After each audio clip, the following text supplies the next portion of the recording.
Salutations, c'est le pirate et Malaika. Bienvenue à bord de notre chaîne et aujourd'hui, petite review de l'épisode 5 de Dragon Ball Daima. Qu'est-ce que j'en ai pensé? Qu'est-ce que vous en avez pensé?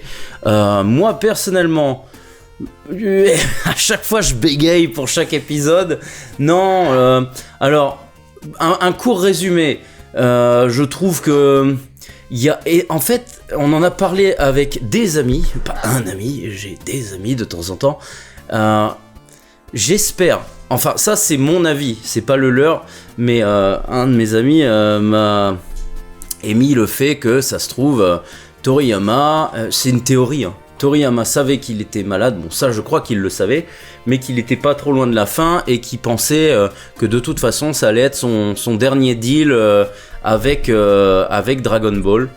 Et donc du coup, il a fait ça avec légèreté dans le sens qu'il s'est dit bon bah voilà, moi je vais faire ce que j'aime. Donc et peut-être que c'est peut-être comme ça que vous le ressentez quand vous regardez Daima. Il y en a certains, je vois, qui le ressentent comme ça, en mode oui, bon bah on retrouve du Dragon Ball des débuts. En fait, les gens n'ont pas d'attente. Les gens, ils ont juste envie de passer un bon moment devant Dragon Ball. Il n'y a pas à chercher plus loin en fait. Avec tout ce qui a été créé derrière, on l'a dit dans l'épisode précédent que il a de toute façon Toriyama a toujours démonté plus ou moins ce qu'il avait créé avant. Par le fait qu'il l'oubliait ou parce qu'il s'en foutait complètement de toute façon, puisque ça a toujours été dit qu'il voulait décrocher depuis bien longtemps. Donc voilà, en gros, alors partez pas dans les théories, enfin moi je réfute ce truc là, de dire oui mais c'est peut-être un espèce de testament, j'ai vu ça, on en a parlé, je dis ah non merci quoi, après t'as tous les gens un peu fragiles qui vont sortir, ah oui il a fait ça pour nous en guise de testament, non merci, quand même pas, je pense pas qu'il ait été à ce point-là, c'est pas parce que tu vois un ange à la fin de l'ending, ça a été rajouté je pense, pas Toriyama il s'est dit bon je vais mourir, mettez-moi en ange à l'ending, bref, enfin voilà, peut-être voilà il s'est lâché, il s'est dit bon bah voilà moi je fais ça pour les gosses, je veux qu'ils se marrent et je vais leur faire une petite histoire bien cool et voilà. L'épisode en soi, pareil, mignon, c'est mignon, par contre ça commence à être vraiment long. Si tu cumules les 5 épisodes, il s'est rien passé quoi. Et alors moi ce qui m'a emmerdé le plus dans cet épisode, c'est la fin. Mec, ils ont un vaisseau tout neuf. Alors peut-être que c'est Glorio qui a saboté le vaisseau pour qu'il s'écrase, pour avoir son but, parce que tu comprends qu'il a un but. T'as Shin qui dit je lui fais pas confiance à ce mec là parce qu'il a pas dit tout au roi, blablabla. Donc tu te dis bon il est pas clair, donc ça se trouve il a traficoté le vaisseau et tout, mais le coup de ça y est on a un vaisseau, enfin on démarre, ils ont à peine démarré que le machin s'écrase pour te faire comprendre que ils vont encore marcher dans le 3e niveau des enfers, enfin du monde des démons. Ah, c'est bon quoi, on a compris. Alors il y a Marty Japan qui disait c'est vrai que plus je regarde, plus t'as l'impression que c'est un RPG, le coup des bonbons, les items qui te rendent plus fort, les boss qui arrivent en mode level up, tu vois. C'est vrai qu'il y a ce côté RPG, bon après ça fait sens, enfin Toriyama il a bossé sur Dragon Quest, donc il y a un moment donné, il y a moyen, hein.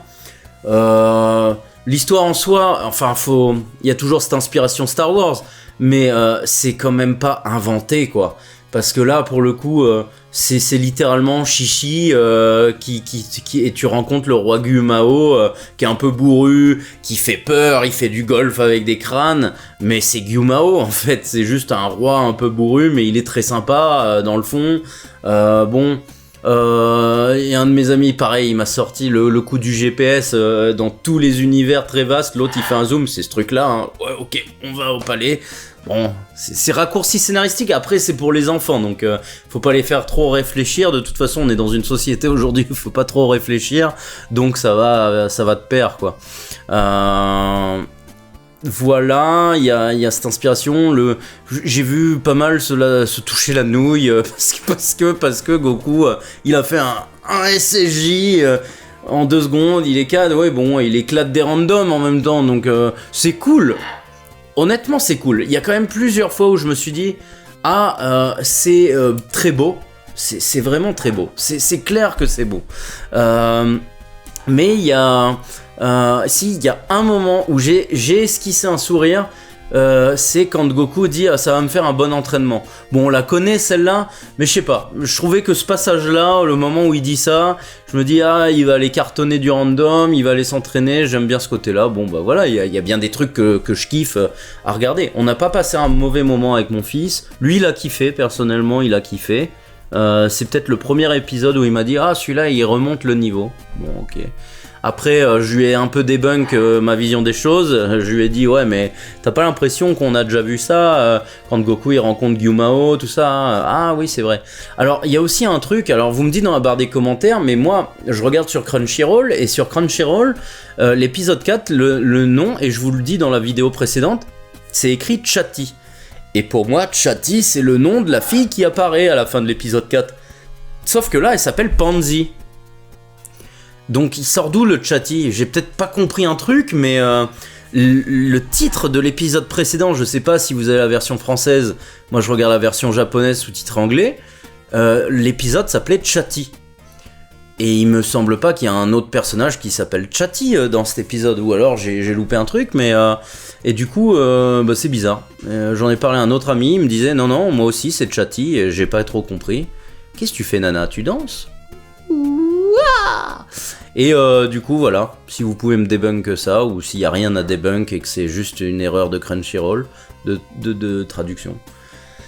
Donc voilà, dans l'ensemble, le coup du vaisseau qui s'écrase à la fin, je dis oh putain, on va se retaper un épisode 6 où ils vont marcher, ils vont encore se taper de random de la gendarmerie. Là, on est à 5 épisodes quand même, hein. Il y a 25 épisodes, il est temps d'y aller quoi, c'est un peu mou.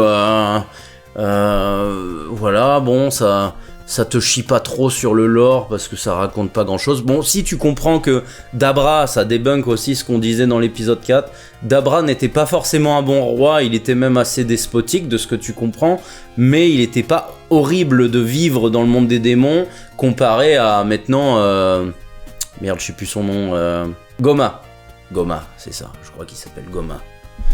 Et donc voilà, on parle plus trop de Neva, on sait que y a un random du roi je sais plus qui, là, le père de Pansy, qui va aller chercher tout le monde. Voilà, ça va castagner plus ou moins sévère, parce que lui, Vegeta, il va pas être trop là pour tergiverser. Je pense que notre Namek préféré, Piccolo, il va être mis à l'honneur pas mal, je pense. Je pense que Neva va faire un truc de ouf, enfin c'est comme ça que je vois les choses. Voilà, dans l'ensemble, l'épisode est pas nul, mais l'épisode est pas mémorable. J'ai encore vu des 11 sur 10 quasiment. Il se passe pas grand chose.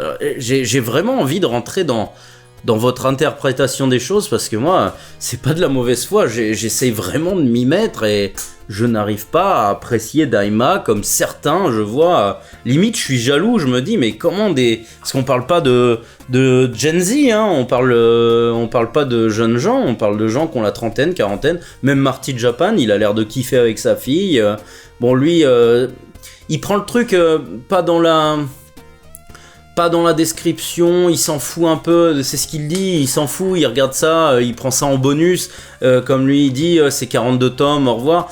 C'est comme ça que je le prends aussi, mais c'est vrai que moi je pars dans une autre idée, dans le fait que quand tu t'amuses à construire des trucs que tu balances aux gens pendant 40 ans, du coup quand tu t'amuses à démonter les trucs derrière ou à inventer un truc qui sert à rien autour, est-ce que ça vaut le coup, c'est ça?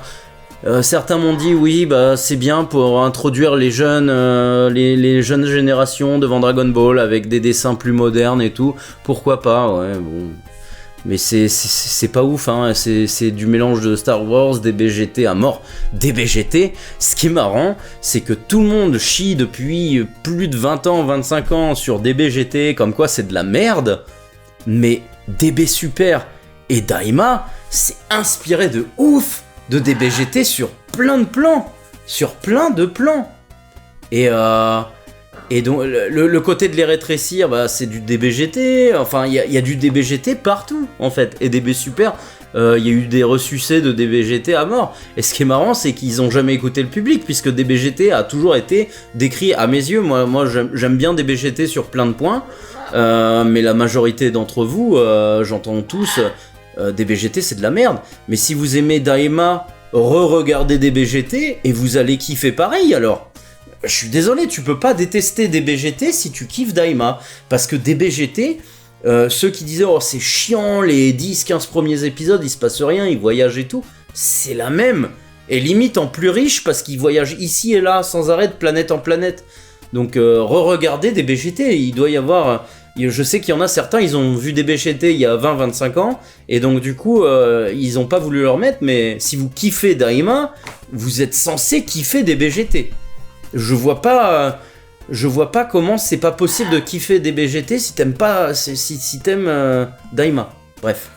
Voilà ce que j'avais à dire sur cette review. Mettez les commentaires, expliquez-moi pourquoi vous aimez, pourquoi vous détestez, pourquoi vous en foutez de Daima.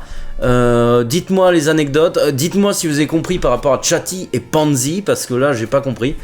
Et donc voilà. Voilà, salut, c'était le pirate. Et petite nana Pennenail qui est très sage. Ouh. Voilà.